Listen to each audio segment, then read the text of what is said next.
Rabbeinu il dit Alvaï, il dit que Dieu, si je pouvais voir la lumière des chemins quand vous venez à Rosh Hashanah Ouman. Regardez, Rabbeinu lui-même, il se languit de cette lumière-là. C'est la plus grande lumière qu'il y ait jamais eu dans le monde.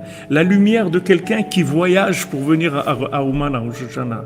Rabbeinu dit Alvaï que j'ai le mérite de voir la lumière des chemins qui viennent à Rosh Hashanah, des gens qui viennent à Rosh Hashanah.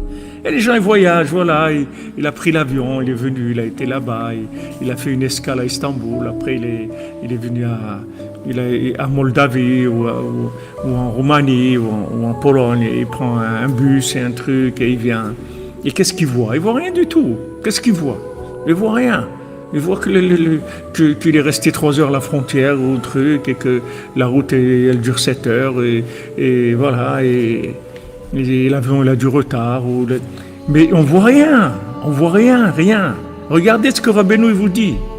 Que lui-même il se languit s'il pouvait voir la lumière qu'il y a dans les chemins quand on vient chez lui. Lui-même, il se languit de cette lumière. Vous voyez comment la vérité, elle est cachée. Le bien, il est caché. La valeur du bien est cachée. Mais Baruch Hashem, il y a une possibilité de voir un petit peu, d'entendre un peu la mélodie du bien. C'est les efforts de se lever, la Chatzot, de faire Itbodedou, de faire Tikkun HaKlali, de parler de Rabbeinu, de se rapprocher de Rabbeinu, de penser à Rabbeinu, d'étudier Rabbeinu.